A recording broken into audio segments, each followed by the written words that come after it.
Hello friend. आज हम लोग सिक्स लेक्चर से स्टार्ट कर रहे हैं मैट्रिसेस एंड डिटर्मिनेंट्स के। आज आपको एक्सप्लेन करूंगा कि मैट्रिसेस हम लोग क्यों पढ़ते हैं, मैट्रिसेस डिटर्मिनेंट्स क्यों आपको 11th 12th में हम लोग लर्न करते हैं। देखिए, जनरली जो है आप 11th में इक्वेशन सॉल्विंग जो आप लोग लर्न किए थे वो दो इक्वेशंस दो वेरिएबल को सॉल्व करने का तरीका सीखे थे और बहुत सारे मेथड से आपको सॉल्व करने का तरीका बताया गया था। जैसे एलिमिनेशन मेथड हो गया, सब्स्टिट्यूशन मेथड हो गया, क्रॉस मल्टीप्लिकेशन मेथड हो गया, ऐसे बहुत सारे मेथड आपको लर्न करवाया गया था। लेकिन क्या होता है, जैसे लोअर क्लासेस में हम लोग दो इक्वेशन दो वेरिएबल लेते हैं तो उतना क्या होता है, सॉल्व करते वक्त कोई भी मेथड आप अप्लाई कीजिए तो उतना लेंदियर्स नहीं होता है। लेकिन जैसे रियल लाइफ का प्रॉब्लम आप देखेंगे तो इक्वेशंस और वेरिएबल बहुत ज्यादा होते हैं। तीन इक्वेशंस तीन वेरिएबल, चार इक्वेशंस चार वेरिएबल होंगे, even five equations five variable. तो उसको अगर सॉल्व करना हो तो जो आप 9th 10th में लर्न किए वो मेथड यहाँ पे जाकर के सुटेबल नहीं होगा। अगर वहाँ यहाँ पे अगर अप्लाई करेंगे तो वो मेथड काफी लेंदियर होगा। तो फिर उसको ओवरकम करने के लिए हम लोग मैट्रिसेस एंड डिटर्मिनेंट्स का कंसेप्ट अप्लाई करते हैं।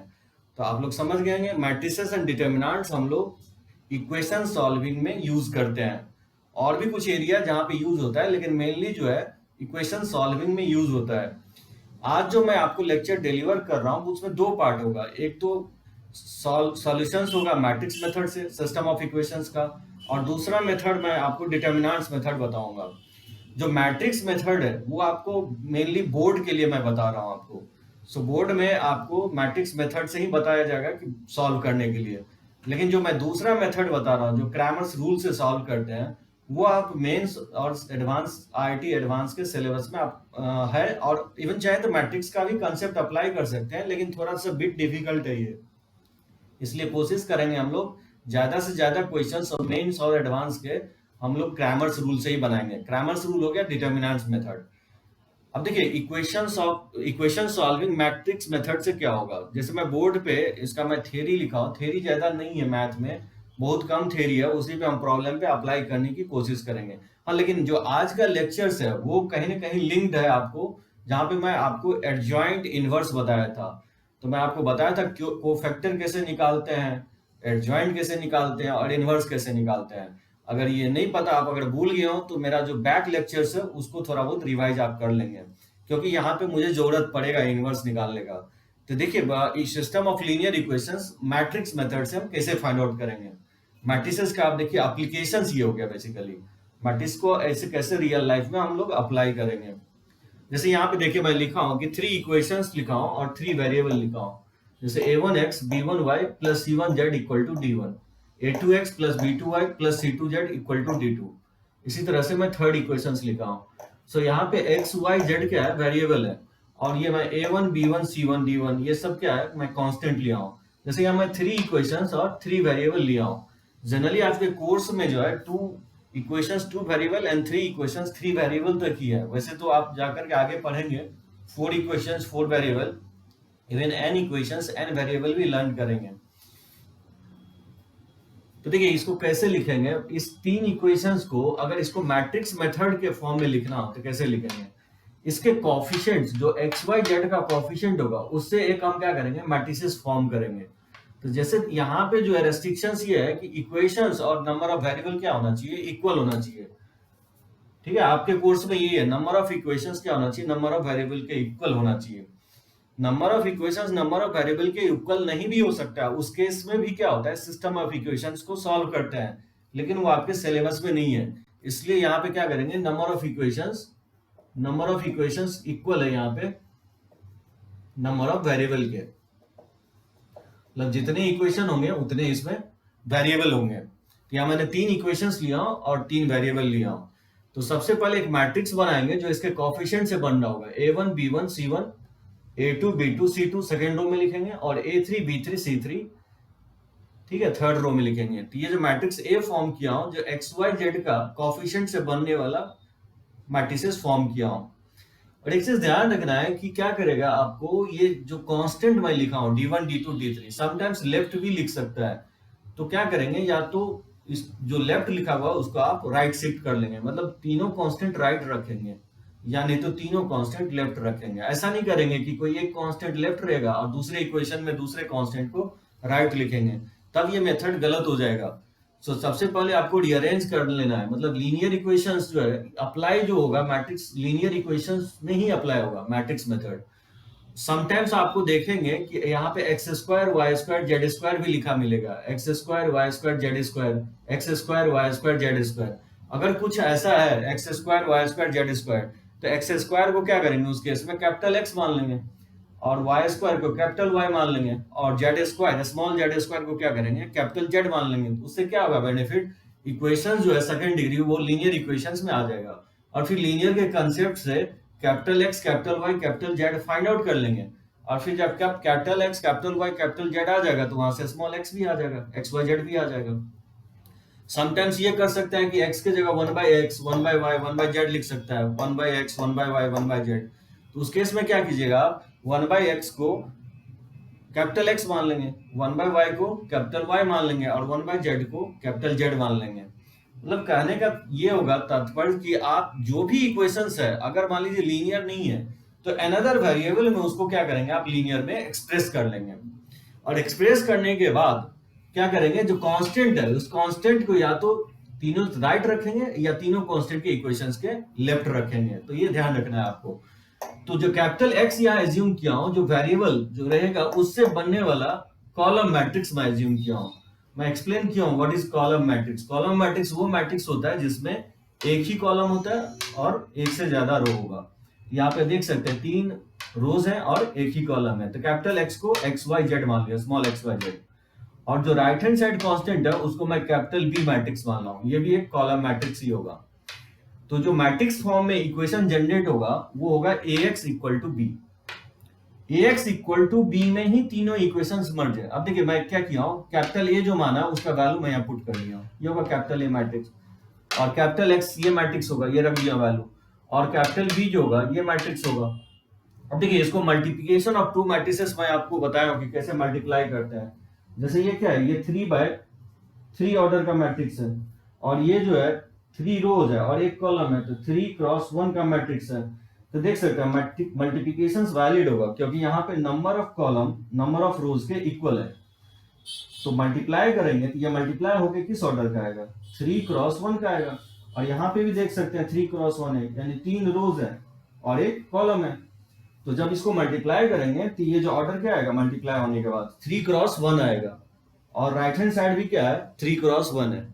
मल्टीप्लाई कैसे होता है ये भी मैं आपको एक्सप्लेन किया हूं कि रोज को क्या करते हैं कॉलम से मल्टीप्लाई करते हैं, और दो मैट्रिसेस इक्वल है, ठीक है। रोज को कॉलम से जब मल्टीप्लाई करेंगे तो क्या होगा a1x plus b1y plus c1z, और इक्वालिटी ऑफ टू मैट्रिसेस इसको किसके इक्वल करेंगे, b1 के इक्वल करेंगे तो ये आ जाएगा। उसी तरह से सेकेंड रो को इस कॉलम से मल्टीप्लाई करेंगे तो क्या होगा, इसको मल्टीप्लाई करते हैं तो a2x plus b2y plus c2z, ये किसके इक्वल होगा, इक्वालिटी ऑफ टू मैट्रिसेस से b2 के इक्वल होगा। उस तरह से सेकंड इक्वेशन जनरेट हो जाएगा। और इसी तरह से थर्ड रो को और इस कॉलम से मल्टीप्लाई करेंगे तो क्या होगा, a3x plus b3y plus c3z, ये किसके इक्वल करेंगे, b3 के इक्वल करेंगे। तो उस केस में थर्ड इक्वेशन आ जाएगा। तो जितना भी इक्वेशंस हो 3/3 हो या 2/2 हो, एक सिंगल इक्वेशंस में चेंज किया जा सकता है मैट्रिक्स के फॉर्म में। मतलब अगर एक मैट्रिक्स का इक्वेशंस लिख रहे हैं तो सारे के सारे इक्वेशंस इसमें क्या होंगे, मर्ज हो जाएंगे। अगर मान लीजिए 2 इक्वेशन 2 वेरिएबल होता है तो ये मैट्रिक्स क्या होता है 2/2 का होता है। अगर इसी तरह से 4 इक्वेशंस 4 वेरिएबल होता है ये मैट्रिक्स किस ऑर्डर का होता है, 4 क्रॉस 4 का होता है, 4/4 का होता है। एनीवे 3/3 और 2/2 ही लर्न करना है, तो मैं दोनों पे इक्वेशंस लूंगा। तो मैट्रिक्स फॉर्म में इक्वेशंस को इस तरह से एक्सप्रेस किया जा सकता है। एक चीज ध्यान ये रखना है कि जो मैट्रिक्स डी बना रहे हैं आप, उस तीनों कांस्टेंट को या तो तीनों राइट होना चाहिए, तीनों लेफ्ट होना चाहिए। यहाँ पे मैंने तीनों को राइट लिखा है। अगर कोई कांस्टेंट लेफ्ट है तो उसको राइट साइड शिफ्ट कर लेंगे। अब देखिए इसमें जो है अगर ए नॉन सिंगुलर मैट्रिक्स किसको बोले थे, जिसका डिटर्मिनेंट्स वैल्यू क्या होना चाहिए, 0 नहीं होना चाहिए। अगर ए नॉन सिंगुलर है तो उसका डिटर्मिनेंट वैल्यू 0 नहीं होना चाहिए। तो उस केस में हम क्या करेंगे, इक्वेशंस 1 में ए इनवर्स से मल्टीप्लाई कर दिया हूं, प्री मल्टीप्लाई किया हूं। तो देखिए ax इक्वल टू b में अगर ए इनवर्स से प्री मल्टीप्लाई करेंगे तो क्या होगा, ए इनवर्स इंटू ax तो पहले से ही है और b पहले से इससे प्री मल्टीप्लाई कर दिया इनवर्स। और इनवर्स में बताया था कि इनवर्स और उस मैट्रिक्स को मल्टीप्लाई करेंगे तो आइडेंटिटी मैट्रिक्स का इक्वल होगा, ठीक है, ये i के इक्वल होता है। और राइट हैंड साइड तो एज इट इज है। और ये भी बताया था कि कोई भी आइडेंटिटी मैट्रिक्स को किसी मैट्रिक्स से जब आप मल्टीप्लाई करेंगे तो मैट्रिक्स में क्या होगा, कोई चेंज नहीं होगा, यानी आई एक्स जो है आई एक्स के इक्वल होगा। मतलब ये x इक्वल टू क्या होगा, ए इनवर्स बी हो गया। ये इसका सॉल्यूशंस होगा, ये क्या कहलाएगा, सॉल्यूशंस। मतलब इस इक्वेशंस को सॉल्व करेंगे, ये इसका सॉल्यूशंस होगा। ठीक है, x equal to A inverse B, यानी सॉल्यूशन कभी तभी होगा जब a क्या होगा, नॉन सिंगुलर लेंगे। a नॉन सिंगुलर लेंगे तो ही a इनवर्स x लिख सकते हैं। वैसे और भी सॉल्यूशन हो सकता है नॉन सिंगुलर नहीं भी रहे, तो वही मैं आपको नेचर ऑफ सॉल्यूशंस बताया था। जैसे आप क्वाड्रेटिक में भी पढ़े थे, क्वाड्रेटिक में मैं आपको बताया हूं कि नेचर ऑफ सॉल्यूशंस क्या होता है। मेनली डिपेंड करता है डिस्क्रिमिनेंट पे, डिस्क्रिमिनेंट क्या हो और कोएफिशिएंट पे डिपेंड करता है। डिटरमिनेंट्स का कोएफिशिएंट और डिस्क्रिमिनेंट ये दोनों मिलके क्या होता है, नेचर ऑफ रूट्स को डिफाइन करता है। तो मैं यहाँ पे जो डिफाइन किया nature of solutions, nature of solution ये हो गया कि सॉल्यूशंस होगा कि नहीं होगा, और अगर होगा तो कितना होगा। तो वो डिफाइन कर रहे हैं हम नेचर ऑफ सॉल्यूशंस में। देखिए दो केस में लिया नेचर ऑफ सॉल्यूशंस में। मैं लिख रहा हूं कि अगर मैट्रिक्स ए अगर नॉन सिंगुलर है तो डिटरमिनेंट्स वैल्यू ऑफ ए क्या होगा, जीरो नहीं होगा। तो उस केस में क्या होगा, सॉल्यूशन होगा the system of equations have unique solutions. इसमें एक ही सॉल्यूशन होगा।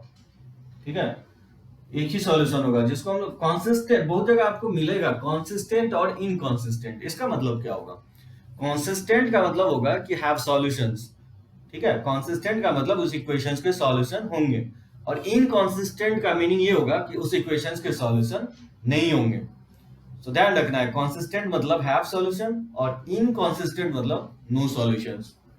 तो यहाँ पे एक ही सॉल्यूशन होगा। अगर मान लीजिए मैट्रिक्स ए अगर नॉन सिंगुलर है, अगर डिटरमिनेंट्स वैल्यू जीरो नहीं है, तो उसके यूनिक सॉल्यूशन मतलब एक ही सॉल्यूशन होगा। एक्स वाई जेड का जो सेट बनेगा वो एक ही सेट आएगा, और उसी को हम बोलेंगे कॉन्सिस्टेंट होगा। मतलब सिस्टम ऑफ इक्वेशंस क्या होगा, कॉन्सिस्टेंट होगा, क्योंकि यहाँ सॉल्यूशंस आ रहा है। वो सॉल्यूशंस क्या है, यूनिक होगा, मतलब एक ही सॉल्यूशंस होंगे। और दूसरा केस ये हो सकता है कि मैट्रिक्स ए नॉन सिंगुलर ना होकर के सिंगुलर हो जाए। मतलब इसका जब आप डिटरमिनेंट्स वैल्यू निकालें मैट्रिक्स ए का, तो वो क्या हो जाए, नहीं, डिटरमिनेंट्स ऑफ ए जो है जीरो हो जाए। ठीक है, सेकेंड केस मैं ले रहा हूं कि डिटरमिनेंट्स ऑफ ए क्या हो जाए, जीरो हो जाए। उस केस में मैट्रिक्स ए क्या होगा, सिंगुलर होगा। तो इसमें दो केस अराइज होगा। इसमें क्या करेंगे, आप adjoint of A into B निकालेंगे। और एडजॉइंट मैं बता चुका हूं आपको कि कैसे निकालते हैं। सबसे पहले क्या करते थे हम लोग, निकालते थे माइनर्स मैट्रिक्स निकालते थे। फिर माइनर से हम क्या करते थे, कोफैक्टर्स निकालते थे। और कोफैक्टर का ही जब हम लोग ट्रांसपोज लेते थे तो एडजॉइंट मैट्रिक्स निकलता था। तो देखेंगे प्रीवियस लेक्चर्स में मैं इसको एक्सप्लेन किया हूं कि एडजॉइंट मैट्रिक्स कैसे फाइंड आउट करते हैं। तो क्या करेंगे कि मैट्रिक्स ए का एडजॉइंट मैट्रिक्स निकालेंगे और उस मैट्रिक्स बी के साथ मल्टीप्लाई करेंगे। ठीक है, सो मल्टीप्लिकेशन ऑफ टू मैट्रिक्स भी बताया। एडजॉइंट मैट्रिक्स मैट्रिक्स ए का निकालेंगे और मैट्रिक्स बी के साथ मल्टीप्लाई करेंगे।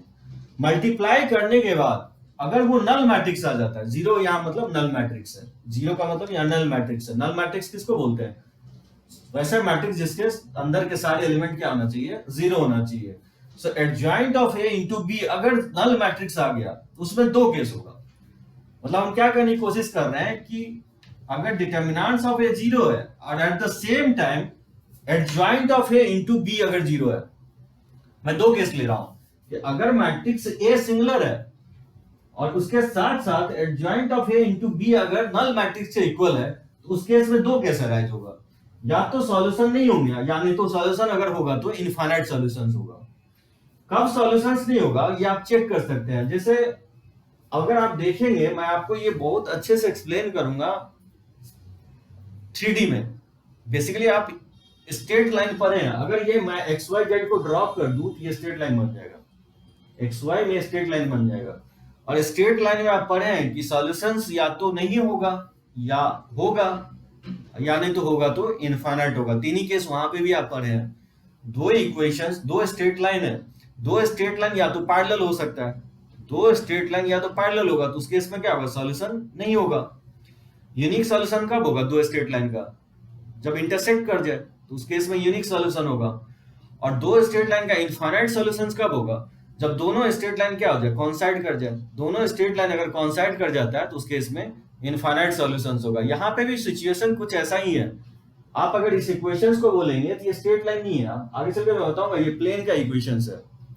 तो कोई भी प्लेन जो है, तीन प्लेन को आप सोचिएगा, तो ये ज्योमेट्रिकल है, ज्योमेट्री में आप अगर देखेंगे तो तीन प्लेन को तीन ही ओरिएंटेशन आप दे सकते हैं। तीन प्लेन या तो यूनिक पॉइंट पे इंटरसेक्ट करेगा, जैसे आप देखिए वॉल देखिए, अगर घर का अगर वॉल देखेंगे तो मान लीजिए लेफ्ट वॉल और राइट वॉल और छत अगर देखे तो एक कॉर्नर बनेगा, तो बोल सकते हैं कि तीन प्लेन जो है एक कॉर्नर जनरेट कर रहा है, मतलब एक ही पॉइंट पे इंटरसेक्ट करेगा। तो उस केस में ये केस जनरेट होगा, तो बताएं यूनिक सॉल्यूशंस, यानी तीन प्लेन एक यूनिक पॉइंट पे अगर इंटरसेक्ट करता है तो उस केस में क्या होगा, ये सिचुएशन जनरेट होगा। और वो देख सकते हैं आप घर के जो है ना लेफ्ट वॉल, राइट वॉल और छत अगर देखेंगे तो एक कॉर्नर जनरेट करता है, और जो घर का कॉर्नर होगा वो पॉइंट तीनों वॉल पे लाई करता है, यानी तीनों प्लेन पे लाई करता है। तो उससे हम लोग एक ही सॉल्यूशन जनरेट होगा।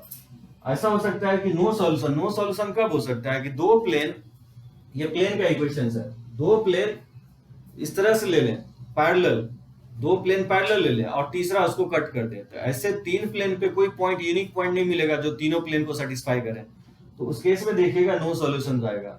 और अगर दो प्लेन पैरेलल है, जैसा कि आप ध्यान हो कि दो लाइन अगर पैरेलल होता है तो क्या करते थे, कोएफिशिएंट प्रोपोर्शन में होगा, a1/a2 क्या होगा, b1/b2 होगा, क्योंकि यहाँ प्लेन है तो फिर c1/c2 के भी इक्वल होना चाहिए, यही मैं लिखा हूँ, a2 b1:b2 c1:c2। अगर ये दो प्लेन पैरेलल हो जाए और वो d1:d2 के इक्वल नहीं है, मतलब दो प्लेन क्या है, पैरेलल है, और तीसरा अगर उसको इंटरसेक्ट कर दे तो उस केस में क्या होगा, नो सॉल्यूशंस होगा। और वो सिचुएशन जनरेट कब होगा, वो सिचुएशन होगा जब मैट्रिक्स ए क्या होना चाहिए, सिंगुलर होना चाहिए, और उसके साथ साथ adjoint of A into B क्या होना चाहिए, नल मैट्रिक्स होना चाहिए। ठीक है, ये दोनों अगर एक साथ होगा तो उस केस में नो सॉल्यूशन होगा। इनफाइनाइट सॉल्यूशंस कब हो सकता है, इनफाइनाइट सॉल्यूशन जैसे बुक देखते हैं, बुक के पेज को आप पलटते हैं तो क्या होता है, कॉर्नर के अबाउट पलटता है, तो जो कॉर्नर होगा बुक का वो क्या होगा, तीनों प्लेन पे लाई करेगा। अगर मान लीजिए तीन पेज ले लें बुक का और उस तीन पेज को अगर आप रोटेट करते हैं तो क्या होगा, कॉर्नर जो होगा उसका वो तीनों प्लेन पे लाई करेगा। दैट मींस तीनों प्लेन से इनफाइनाइट पॉइंट जनरेट हो सकता है, तो उसके इसमें इनफाइनाइट सॉल्यूशंस होगा।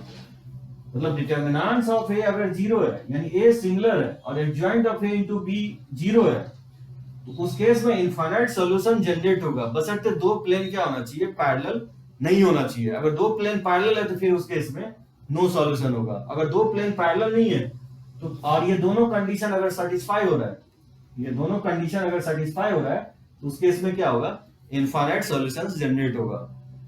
इसको 3D में हम लोग विजुअलाइज करेंगे आगे चल के। और दूसरा केस ये हो सकता है कि मैट्रिक्स ए सिंगुलर हो, यानी उसका डिटर्मिनेंट्स वैल्यू जीरो हो, और at the same time adjoint of A into B zero नहीं हो, नल नहीं हो। Adjoint of A into B को जब हम मल्टीप्लाई करें तो नल मैट्रिक्स के इक्वल नहीं है, तो उस केस में क्या होगा, सॉल्यूशंस नहीं होगा। अगर सॉल्यूशंस नहीं होता है तो उसी को हम लोग इनकंसिस्टेंट बोलते हैं, मतलब इसके कोई भी सॉल्यूशंस नहीं होंगे।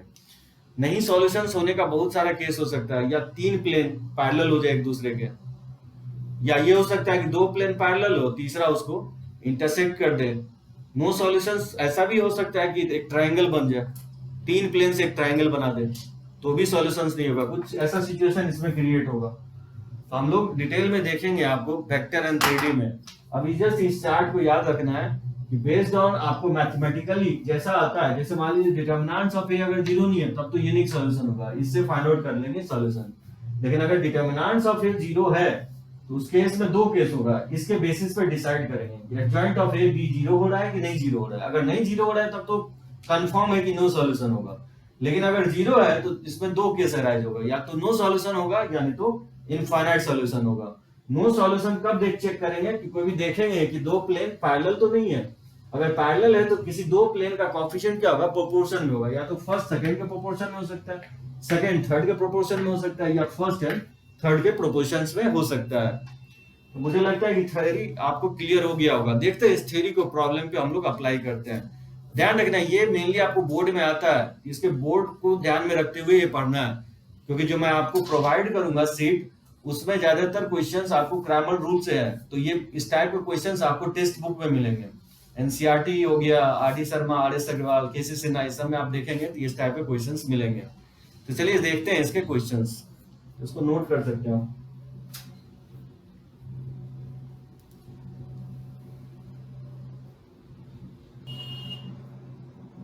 चलिए देखते हैं, इसको सॉल्व करते हैं। जैसे दो इक्वेशंस है, दो वेरिएबल है, इस टाइप का क्वेश्चंस आप बहुत लोअर क्लासेस में सॉल्व कर चुके होंगे।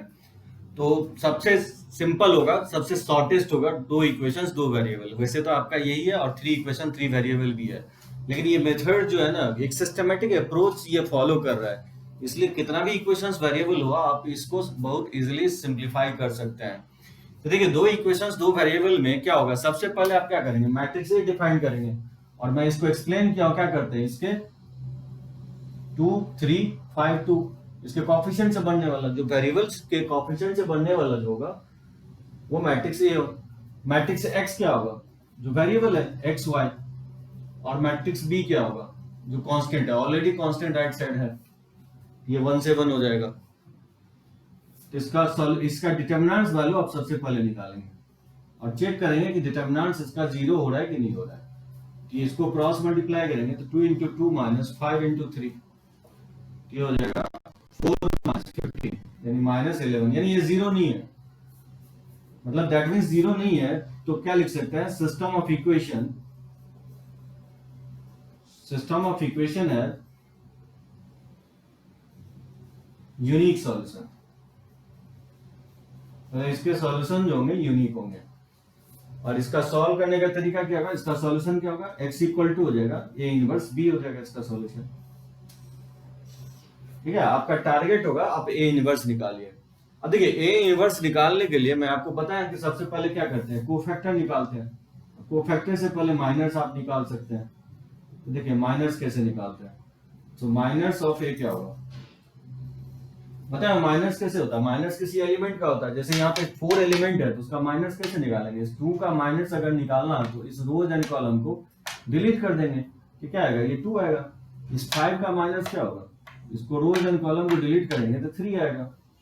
और इस 3 का माइनस क्या होगा, इस रोज एंड कॉलम को डिलीट करेंगे तो 5 होगा। और इस 2 का माइनस क्या होगा, जिस रो और जिस कॉलम में 2 है उसको डिलीट करेंगे तो 2 आएगा। वैसे भी बोल सकते हैं, वैसे भी मैं एक्सप्लेन किया हूं कि 2 का जो माइनस होता है वो डायगोनली अपोजिट एलिमेंट होता है। जैसे 5 का माइनस 2 दे तो 3 होगा, और 3 का माइनस क्या होगा, 5 होगा। सो डायगोनली अपोजिट एलिमेंट होता है, स्पेशली 2 क्रॉस 2 मैट्रिक्स में। और फिर यहां से कोफैक्टर कैसे निकालेंगे आप, कोफैक्टर निकालेंगे तो बताया था ये फर्स्ट रो फर्स्ट कॉलम का एलिमेंट है, 2 के इक्वल होगा, और ये फर्स्ट रो सेकंड कॉलम का एलिमेंट है। कोफैक्टर जो हम लोग निकालते हैं इस वाले फॉर्मूले से निकालते हैं, i प्लस जे MIJ निकालते हैं, यानी i प्लस जे अगर इवन है तो माइनस कोफैक्टर के इक्वल होगा। ये फर्स्ट रो फर्स्ट कॉलम का एलिमेंट है, और ये फर्स्ट रो सेकंड कॉलम का एलिमेंट है, तो 1 प्लस 2 ऑड है तो माइनस हो जाएगा। और जो 5 है वो सेकंड रो फर्स्ट कॉलम का एलिमेंट है, तो 1 प्लस 2 ऑड है इसलिए फिर माइनस हो जाएगा। और ये सेकंड रो सेकंड कॉलम का एलिमेंट है तो ये फिर इवन है, तो इसलिए ये 2 ही होगा।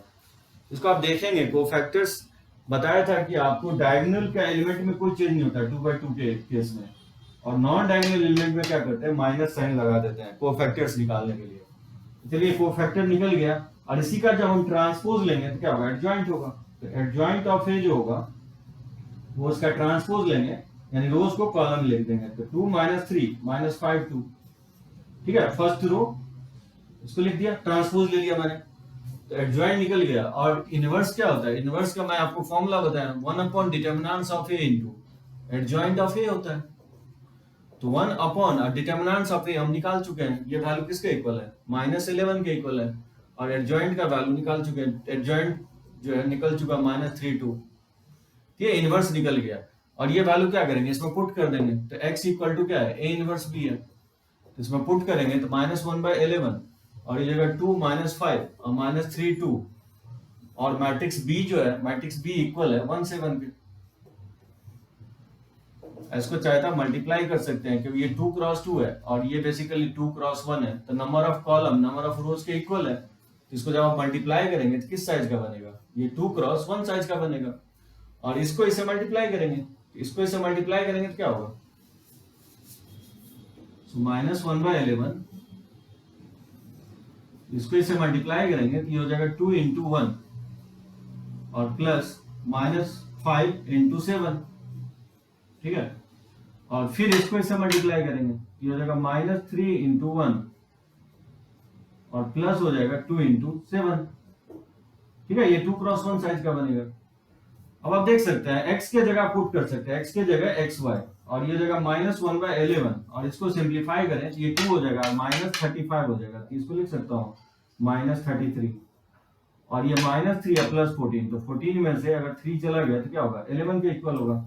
और अगर -11 से डिवाइड कर दें तो डिवीजन क्या होगा, मैट्रिक्स में क्या होता है, मैट्रिक्स मल्टीप्लिकेशन जो होता था एलिमेंट्स के साथ या स्केलर के साथ, ईच एंड एवरी एलिमेंट्स में मल्टीप्लाई होगा।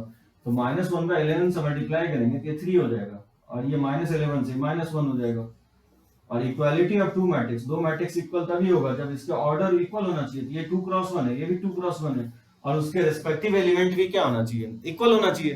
तो क्या होगा, इसको x किसके इक्वल होगा, x इक्वल हो जाएगा 3 और y का वैल्यू हो जाएगा -1। ये इसका सॉल्यूशन होगा। अब आप क्रॉस चेक भी कर सकते हैं ये करेक्ट है कि नहीं करेक्ट है। x 3 और y -1 अगर इसमें पुट करें, x अगर 3 पुट करेंगे तो ये 6 हो जाएगा, और y की जगह -1 पुट करेंगे तो -5 हो जाएगा, और 6 - 5 1 के इक्वल आ रहा है।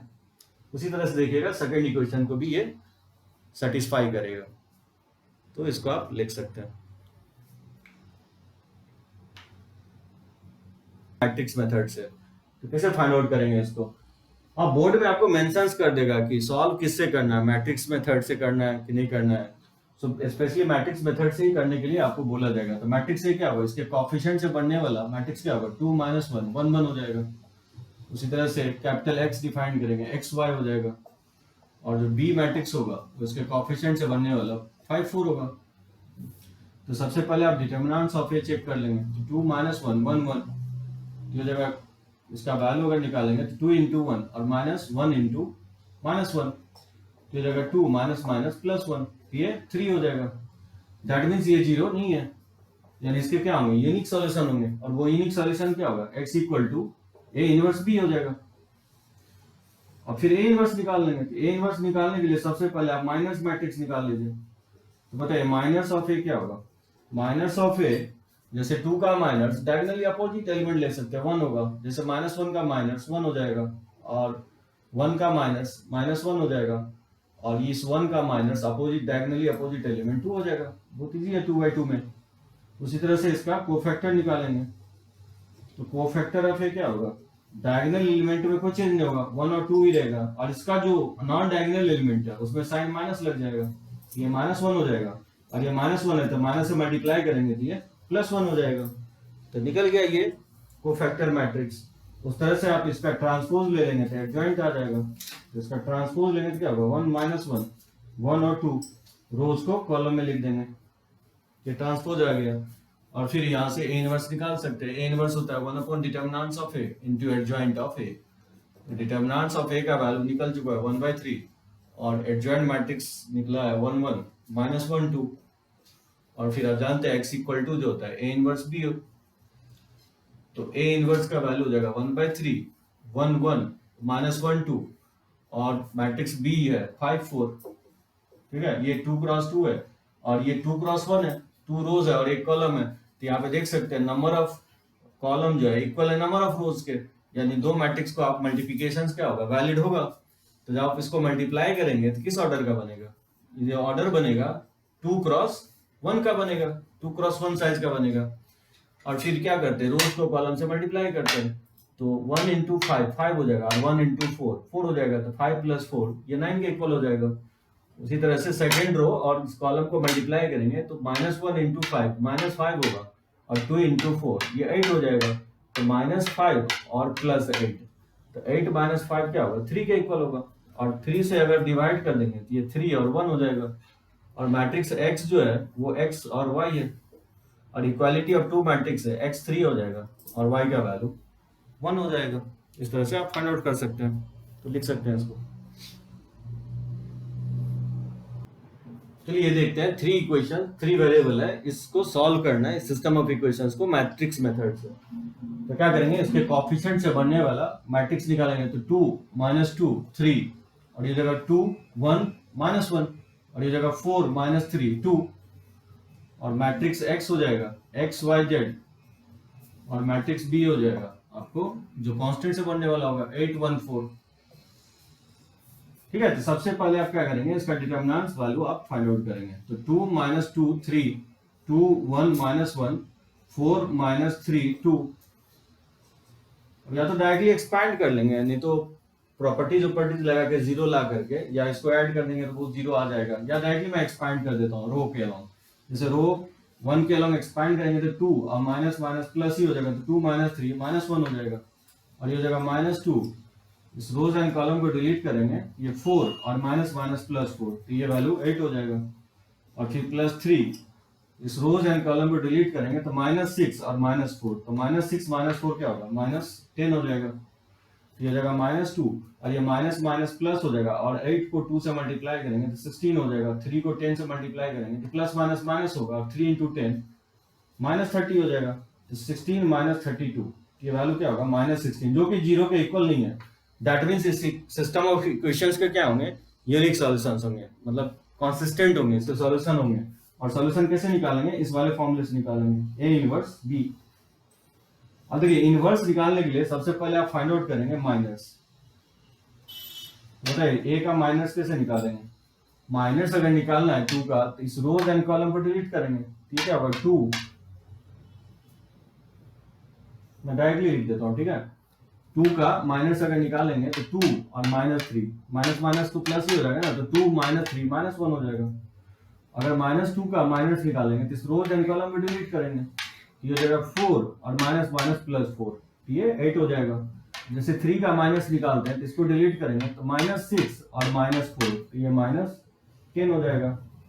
उसी तरह से अगर 2 का माइनस निकालते हैं तो इस रोज एंड कॉलम को डिलीट करेंगे और ये हो जाएगा इसका -4 और ये माइनस माइनस +9, तो 9 - 4 क्या होगा, 9 - 4 जो होगा 5 हो जाएगा। उसी तरह से 1 का अगर माइनस निकालेंगे तो ये रोज एंड कॉलम को डिलीट करेंगे तो ये हो जाएगा 4 और -12, तो 4 - 12 -8 हो जाएगा। उसी तरह से -1 का माइनस निकालेंगे तो इस रोज एंड कॉलम को डिलीट करेंगे तो -6 और ये माइनस माइनस +8, 8 - 6 क्या होगा, 2 के इक्वल होगा। उसी तरह से 4 का अगर माइनस निकालेंगे तो ये माइनस माइनस +2, 2 - 3, 2 - 3 -1 हो जाएगा। इसी तरह से -3 का माइनस निकालेंगे तो इस रोज एंड कॉलम को डिलीट करेंगे तो क्या होगा, -2 और -6, इस रोज एंड कॉलम को डिलीट करेंगे तो -2 और -6, तो -8 हो जाएगा।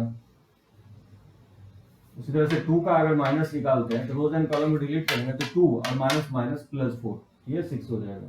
मेनली आपको टफ माइनस निकालने में लगेगा, माइनस अगर एक बार निकल गया, लेकिन अगर इसको थोड़ा स्लोली आपको निकालना है, अगर आपको ये नहीं समझ में आ रहा है तो सबका एलिमेंट का, जैसे मैं बताया हूं आपको, अलग अलग डिटर्मिनेंट्स वैल्यू निकाल लीजिए 2/2 का, तो कैलकुलेशंस गलती होने का चांसेस यहीं पे है। अगर आपने ये सही से निकाल लिया तो उसके बाद तो कुछ भी नहीं है। उसके बाद क्या करना है, इसी का आपको कोफैक्टर निकालना है। कोफैक्टर ऑफ ए जो हो जाएगा, बताया था डायगोनल एलिमेंट में क्या होता है, कोई चेंज नहीं होता है, -1 -8 और 6, और इवन नॉन डायगोनल एलिमेंट में भी कोई चेंज नहीं होगा, यानी -10 और -1 ही होगा।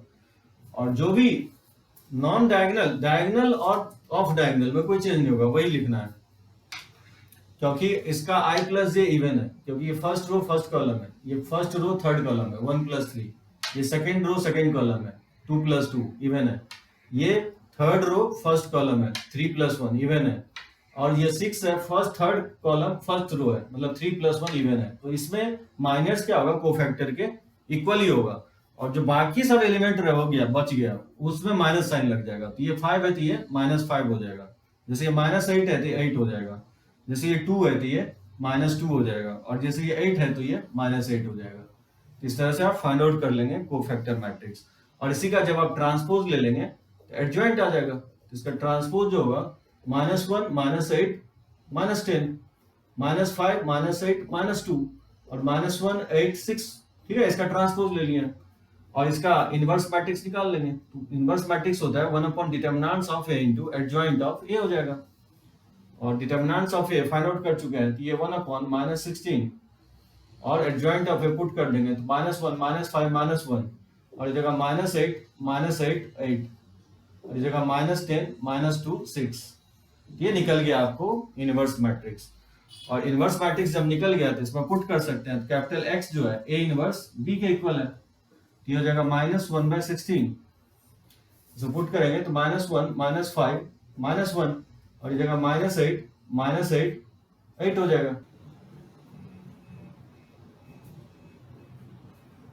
यहाँ पे थोड़ा मिस्टेक हुआ है, जैसे यहाँ 3 लेना था, यहाँ 2 की जगह 3 लेना है, तो यहाँ 3 कर दिए, ठीक है, तो यहाँ 3 हो जाएगा। बाकी सब 3 लेंगे तो ये तो ऐसे ही रहेगा। -2 के क्रॉस लेते हैं, इसको डिलीट करेंगे तो ऐसे ही रहेगा। और इस 3 के क्रॉस लेते हैं तो -6 और -4 -10 होगा, ये -3 हो जाएगा, ठीक है। तो ये वैल्यू आपको -13 हो जाएगा, +13 हो जाएगा और -30, ये -17 हो जाएगा, ठीक है, -17।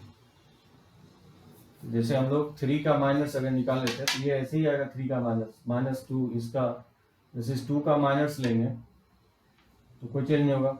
1 का माइनस अगर लेते हैं, हाँ ये चेंज होगा, -6 और -12, तो 1 का लेंगे माइनस तो 6 -12 तो -6 होगा ये,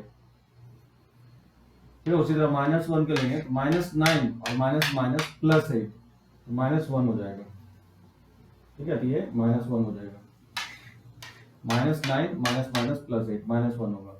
4 का अगर निकालेंगे तो इसमें तो कोई चेंज नहीं होगा, इसमें इसका माइनस निकालेंगे तो -3 और -6, तो -3 और -6 -9 हो जाएगा, ठीक है। और 2 का निकालेंगे तो 3 और -+4 ये 7 हो जाएगा, ठीक है। 3 -+4 7 हो जाएगा।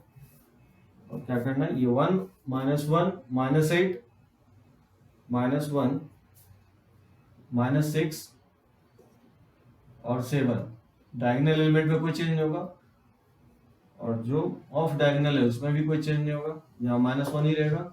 और जो ये एलिमेंट है ये 5 की जगह आपको -5 हो जाएगा, और इसकी जगह -8 हो जाएगा, और माइनस ये 9 हो जाएगा, 9 है तो +9 हो जाएगा, और यहाँ पे -1 है तो ये +1 हो जाएगा, ठीक है।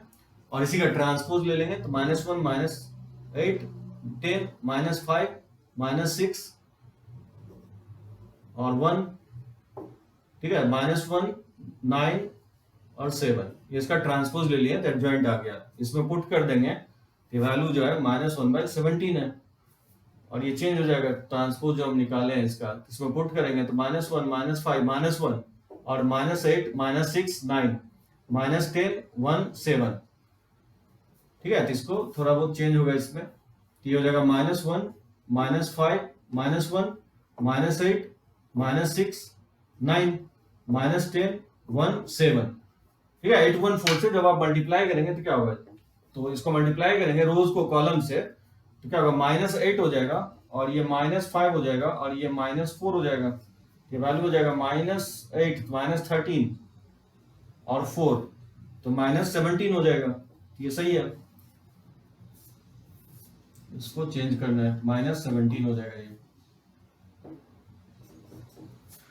अब देखिए सेकेंड रो को इससे मल्टीप्लाई करेंगे तो -64 और ये -6 हो जाएगा, और +36 तो 36 तो -36 -6 तो ये -40, ठीक है। इस तरह से मल्टीप्लाई कर देंगे रोज को कॉलम के साथ। इसको इससे मल्टीप्लाई करेंगे तो -17 आएगा, इसको इससे मल्टीप्लाई करेंगे तो -34, और इसको इससे मल्टीप्लाई करेंगे तो 51, और -17 से डिवाइड अगर कर दें तो ये हो जाएगा 1, और ये 2 हो जाएगा, और ये -3 हो जाएगा।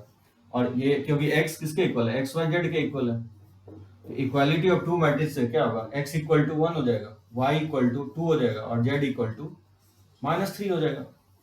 तो x = 1 y = 2 z = -3। पुट करने का आ रहा है क्या, x अगर 1 पुट करते हैं तो 3 और ये 4 और z का वैल्यू -3 है तो ये -9, ये हो जाएगा 3 और ये -4 और +9 हो जाएगा, ये वैल्यू 12 -8 12 -4 तो 8 के इक्वल आ रहा है, मतलब दैट मीन्स ये वैल्यू क्या है, करेक्ट है। इस तरह से आप फाइंड आउट कर सकते हैं। ज्यादातर आपको गलती होने का चांसेस यहीं पे है, यहाँ पे कोशिश करेंगे आप सही से निकालने का।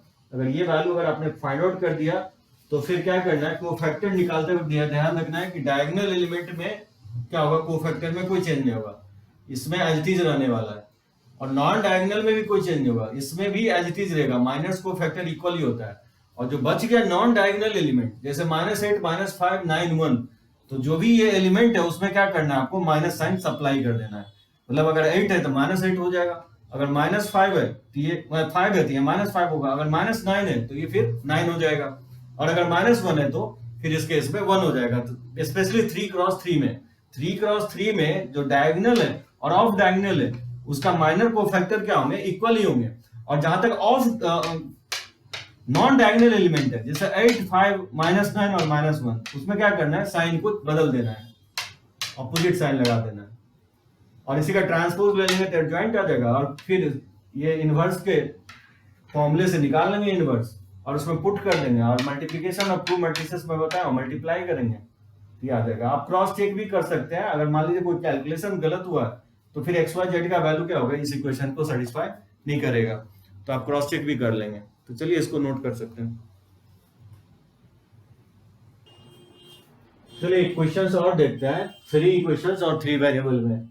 जैसे आप यहाँ देखिए 3 इक्वेशन 3 वेरिएबल में, जैसे यहाँ x नहीं लिखा हुआ, यहाँ z नहीं लिखा हुआ, तो इसको आप कुछ इस तरह से लिख सकते हैं, 3x - y - 2z = 2, और इसको लिख सकता हूँ क्योंकि x नहीं है तो उसका कोएफिशिएंट ऑब्वियसली 0 रहा होगा, तो 2y और -z = -1, और 3x और -5y, और क्योंकि z नहीं है तो z का ऑब्वियसली कोएफिशिएंट क्या ले सकता है, 0 ले सकता है। इस तरह से आप लिख लेंगे इसको अरेंज करके, और फिर मैट्रिक्स ए आप डिटरमिनेंट्स ए क्या होगा, डिटरमिनेंट्स ए जो होगा ये हो जाएगा 3 -1 -2, और इस जगह 0 2 -1 और 3 -5 0, इसके कोएफिशिएंट से बनने वाला determinants find out, matrix find out कर लेंगे। और फिर इसका वेरिएबल से बनने वाला जो मैट्रिक्स होगा ये होगा, और मैट्रिक्स बी हो जाएगा आपका कांस्टेंट से बनने वाला 2 -1 3, ये हो जाएगा। इसका आप क्या करेंगे, डिटरमिनेंट्स वैल्यू फाइंड आउट करेंगे। डिटरमिनेंट्स वैल्यू जब आप निकालेंगे तो क्या होगा, 3 0 -5 हो जाएगा, -+1, और ये जगह माइनस साइन अल्टरनेट चलेगा, और -1 इंटू, और इसको एक्सपांड करेंगे तो 0 और माइनस ये +3 हो जाएगा, और फिर प्लस हो जाएगा -2 इंटू, और इसको एक्सपांड करेंगे तो 0 -6 हो जाएगा। बताइए इसका डिटरमिनेंट्स वैल्यू क्या होगा, -15 हो जाएगा, ये +3 हो जाएगा, और ये +12 हो जाएगा, तो 15 -15 ये 0 आ गया। दैट मींस डिटरमिनेंट्स ऑफ ए 0 आ गया। दैट मींस डिटरमिनेंट्स ऑफ ए 0 आए या नहीं आए, आपको तो एडजॉइंट निकालना ही पड़ेगा। हम यहाँ पे ये बोल सकते हैं कि अगर डिटरमिनेंट्स ऑफ ए 0 हो गया तो सिस्टम ऑफ इक्वेशंस के आइदर या तो सॉल्यूशंस नहीं होंगे या नहीं तो इनफाइनाइट सॉल्यूशंस होंगे। तो वो डिसाइड कौन करेगा, adjoint of A into B, ये डिसाइड करेगा कि इनफाइनाइट होगा कि नो सॉल्यूशंस होगा। तो सबसे पहले आप एडजॉइंट निकालेंगे, तो एडजॉइंट निकालने से पहले कोफैक्टर निकालना पड़ेगा, और कोफैक्टर से निकालने से पहले आपको माइनस निकालना पड़ेगा। तो देखिए माइनस मैं निकाल रहा हूँ, जैसे इस माइनस, इसका माइनस निकालेंगे तो क्या होगा, 3 का माइनस होगा, रोज एंड कॉलम को डिलीट करेंगे तो 0, और ये माइनस माइनस प्लस हो जाएगा तो ये -5 हो जाएगा। ठीक है, इस -1 का माइनस निकालेंगे, इस रोज एंड कॉलम को डिलीट करेंगे, ये जगह 0 रो एंड कॉलम 0, और ये माइनस माइनस +3 हो जाएगा। उसी तरह से -2 का रोज एंड कॉलम को डिलीट करेंगे तो -2 का माइनस क्या होगा, इस रोज एंड कॉलम को डिलीट करेंगे तो 0 और -6, तो -6 हो जाएगा। उसी तरह से 0 का अगर निकालते हैं, 0 का अगर फाइंड आउट करेंगे तो रोज एंड कॉलम को डिलीट करेंगे तो 0 और ये माइनस माइनस फिर +10, तो -10 हो जाएगा। ठीक है, तो इस 2 के अलाउंग 2 का निकालेंगे माइनस, तो ये हो जाएगा 0 और ये माइनस माइनस +6 हो जाएगा। और फिर अगर ये -1 का निकालते हैं तो ये हो जाएगा -15 और माइनस माइनस +3, तो -15 +3 तो -12 हो जाएगा। उसी तरह से 3 का अगर माइनस निकालते हैं तो 1 माइनस माइनस +4, तो ये 5 हो जाएगा। इसी तरह से -5 का माइनस निकालेंगे तो -3, और ये तो 0 ही होगा तो -3 हो जाएगा। उसी तरह से 0 का माइनस निकालते हैं इसका तो ये 6 और -0 हो जाएगा। ठीक है, इस तरह से आप फाइंड आउट कर सकते हैं। मैं यहाँ पे लिख देता हूँ, जैसे M1 फर्स्ट एलिमेंट का माइनस निकालते हैं तो क्या होता है, इस रोज एंड कॉलम को डिलीट करते हैं, इसको हम लिखते हैं 2 -1 -5 0, इसको क्रॉस मल्टीप्लाई कर देंगे तो 0 और ये -1 -5, देख सकते हैं -5 हो जाएगा। तो M21 इस तरह से आप फाइंड आउट कर लेंगे। इसका रोज एंड कॉलम को डिलीट करेंगे तो क्या बचेगा, इस रोज और इस कॉलम को डिलीट करेंगे तो 0 -1 और वो जगह 3 0, यहाँ से 0 और ये माइनस माइनस +3। इस तरह से आप फाइंड आउट कर लेंगे सेपरेटली और इसमें पुट करेंगे तो गलती होने का बहुत ही रेयर चांस होगा। और इसी का आप क्या करेंगे, निकालेंगे आप कोफैक्टर मैट्रिक्स। तो कोफैक्टर ऑफ ए क्या होगा, कोफैक्टर ऑफ ए होगा, सो डायगोनल में कोई चेंज नहीं होगा, डायगोनल एलिमेंट, और ऑफ डायगोनल एलिमेंट में भी कोई चेंज नहीं होगा, तो इसमें कोई चेंज नहीं होगा, तो इसको एज इट इज लिख देंगे, यानी -5 6 6। और फिर इसका क्या है, -6 है ये, इसको एज इट इज लिखेंगे -6 को भी, और फिर ये 5 को भी, ठीक है। और फिर जो नॉन डायगोनल एलिमेंट होगा -10 की जगह 10 लिख देंगे, यहाँ -3 था, इसको 3 लिखेंगे, अगर -12 है तो 12 लिखेंगे, अगर यहाँ 3 है तो -3 लिखेंगे। इस तरह से हम फाइंड आउट कर लेंगे कोफैक्टर मैट्रिक्स, और इसी का ट्रांसपोज ले लेंगे तो एडजॉइंट आ जाएगा, ये जगह -5 -3 -6 10 6 12, और ये जगह 5 3 6, और यहाँ से हम फाइंड आउट करेंगे adjoint of A into B matrix. तो बताइए adjoint of A -5 10 5 -3 6 3 -6 12 6 and 2 matrix B अगर फाइंड आउट करेंगे, मैट्रिक्स बी दिया गया 2 -1 3, तो बताइए ये 3 क्रॉस 3 है और ये 3 क्रॉस 1 है, तो जब आप इसको मल्टीप्लाई करेंगे number of column number of रोज के इक्वल है, तो जब आप इसको मल्टीप्लाई करेंगे तो किस साइज का बनेगा, ये बनेगा 3 cross 1 matrix. Sorry adjoint of A into B निकालेंगे, ठीक है, adjoint of A into B, इसको आप मल्टीप्लाई करेंगे तो क्या होगा, -10 और ये -10 और ये माइनस माइनस +50, तो -20 और +50, ये वैल्यू क्या हो जाएगा, -5 होगा। फिर इसको इसे मल्टीप्लाई करेंगे तो ये माइनस माइनस ये 3 हो जाएगा और ये -6 हो जाएगा, और इसको इसे मल्टीप्लाई करेंगे तो 9 हो जाएगा, 12 - 6 ये 6 हो जाएगा, और फिर इसको इसे मल्टीप्लाई करेंगे तो क्या होगा, -12 और ये हो जाएगा -12 और ये 18 हो जाएगा, +18, तो -24 और +18 ये 6 हो जाएगा, -6 होगा। अब देख सकते हैं ये 0 नहीं आ रहा है, दैट मीन्स क्या होगा इस केस में,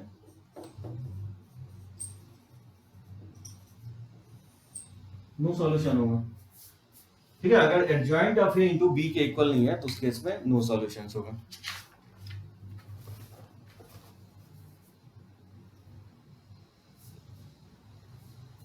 इस तरह से आप फाइंड आउट कर सकते हैं।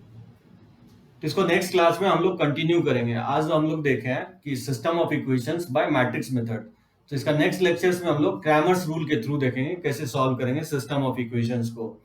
इसमें ज्यादा नहीं बचा है, आपको बोर्ड का लगभग कंप्लीट हो गया है, और जो मैं अगला 1-2 लेक्चर्स लूंगा आपका डिटरमिनेंट्स का, उसमें सिर्फ आपका मेंस और एडवांस को मैं कवर करूंगा। तो चलिए इसको जहां तक टेक्स्ट बुक है आप पूरा बना सकते हैं, और 1-2 लेक्चर्स और रुकिए, उसमें मैं कवर अप करूंगा, जो भी आप डॉट पूछ रहे हैं वो सारा डॉट आपका क्लियर हो जाएगा 1-2 लेक्चर्स में। कुछ क्वेश्चंस आप लोग परम्यूटेशंस कॉम्बिनेशंस का पूछ रहे हैं मैट्रिक्स से रिलेटेड, उसको हम इमीडिएटली कवर करेंगे पीएनसी में।